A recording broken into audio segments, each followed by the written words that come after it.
യേശു നമുക്ക് വേണ്ടി ചെയ്തതിൻ്റെ റിസൾട്ടാണ് പ്രിയമുള്ളവരെ നമ്മൾ അനുഭവിക്കുന്നത്. Hallelujah, hallelujah. ജാതികളോട് ക്രിസ്തുവിൻ്റെ അപ്രമേയ ധനത്തെക്കുറിച്ച് പ്രസംഗിക്കുക. ക്രിസ്തുവിൻ്റെ അപ്രമേയ ധനമാണ് ക്രിസ്ത്യാനിറ്റി. ക്രിസ്തീയ മാർഗം എന്താ? അവൻ്റെ ധനത്തെ എൻജോയ് ചെയ്യുന്നതാ. ക്രിസ്തീയ ജീവിതം എന്താ? അവൻ്റെ ധനത്തിൽ ജീവിക്കുന്നതാ. ക്രിസ്തീയ മാർഗം എന്താ? ക്രിസ്തീയ വിശ്വാസം എന്താ? ക്രിസ്തു നമുക്ക് വേണ്ടി ചെയ്തതിൻ്റെ റിയാലിറ്റിയിൽ ജീവിക്കുന്നതാ, യാഥാർത്ഥ്യത്തിൽ നടക്കുന്നതാ, യാഥാർത്ഥ്യത്തെ അറിയുന്നതാ, യാഥാർത്ഥ്യത്തിൽ വളരുന്നതാ. പക്ഷെ പിശാച് നിങ്ങൾ ഇത് അറിയാൻ പാടില്ല എന്നാണ് വിചാരിക്കുന്നത്. ഹല്ലേലൂയ. അവൻ സകലവും സൗജന്യമായി നൽകി, സകലവും തൻ്റെ പുത്രനെ സൗജന്യമായി നൽകി. പുത്രനെ തന്നവൻ ഇതോടൊപ്പം സകലവും തരികയില്ലയോ? അവൻ സകലവും ചെയ്യുവാൻ തയ്യാറാ, അവൻ സകലവും നൽകുവാൻ തയ്യാറാ, അവൻ സകലവും നിറയ്ക്കുവാൻ തയ്യാറാ, അവൻ സകലവും സൗജന്യമായി നൽകുവാൻ തയ്യാറാ. ഹാലെ, നിന്റെ മനസ്സിലെ ചിന്തകൾ മാറ്റിയാട്ടെ. ഓ, ഞാൻ യോഗ്യനല്ലെന്ന ചിന്ത മാറ്റിയാട്ടെ. എൻ്റെ പ്രാർത്ഥനാ ജീവിതം പോരെന്ന ചിന്ത മാറ്റിയാട്ടെ. എൻ്റെ വിശ്വാസം പോരെന്ന ചിന്ത മാറ്റിയാട്ടെ. വിശ്വാസമൊക്കെ അവൻ തരുന്നതാ. നീ എഴുന്നേറ്റ് നിൽക്ക്. നീ ക്രിസ്തുവിൽ ആരാന്നുള്ള ബോധ്യത്തിൽ നിൽക്ക്. അവൻ സകലവും സൗജന്യമായി നൽകിയതാ.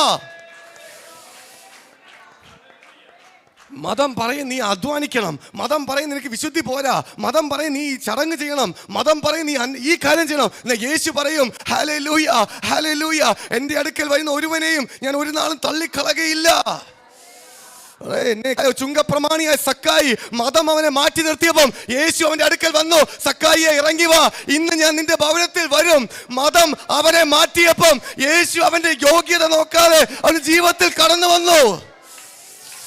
മതം ശമര്യക്കാരത്തെ വേശ്യയെ മാറ്റി നിർത്തിയപ്പം യേശു അവളെ ചേർത്ത് പിടിച്ചു.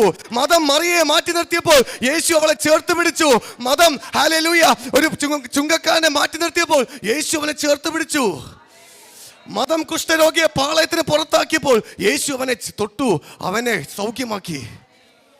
അല്ലേ, മതം പറയും നീ ഇതൊക്കെ ചെയ്താൽ നിനക്ക് കിട്ടും. യേശു പറയും നീ ഒന്നും ചെയ്യണം, നീ എൻ്റെ അടുക്ക വന്നാൽ മതി, ഞാനത് ചെയ്യും. മതം പറയും നീ വിശുദ്ധനല്ല, യേശു പറയും ഞാൻ നിന്നെ വിശുദ്ധനാക്കും. മതം പറയും നീ യോഗ്യനല്ല, യേശു പറയും ഞാൻ നിന്നെ യോഗ്യനാക്കും. മതം പറയും നിനക്ക് സമർപ്പണമില്ല, യേശു പറയും ഞാൻ നിനക്ക് സമർപ്പണം തരും. മതം പറയും നിനക്ക് വിശുദ്ധിയില്ല, യേശു പറയും ഞാൻ നിനക്ക് വിശുദ്ധി തരും. ലോകത്തിലെ എല്ലാ മതങ്ങളും ഒരു കാറ്റഗറിയാണ് പ്രിയമുള്ളവരെ. അത് ക്രിസ്ത്യൻ മതമാകാം, എന്താ ഹിന്ദു മതമാകാം, മുസ്ലിം മതമാകാം, എല്ലാം ഒരു കാറ്റഗറിയാണ്. നീ ഇത് ചെയ്താൽ അനുഗ്രഹിക്കപ്പെടും. എന്നാൽ യേശു പറയും നീ ചെയ്തോ ചെയ്തില്ല എനിക്ക് വിഷയമില്ല, നീ എൻ്റെ അടുക്കൊന്ന് വന്നാൽ മതി, നീ എൻ്റെ അടുക്കൽ നിന്നാൽ മതി, നീ എൻ്റെ അടുക്കലൊന്ന് വന്നാൽ മതി. സ്വന്തം പുത്രനെ ആദരിക്കാതെ നമുക്ക് വേണ്ടി നൽകി തന്നവൻ ഇതോടൊപ്പം സകലവും നൽകി തരികയില്ലയോ? Hallelujah, hallelujah.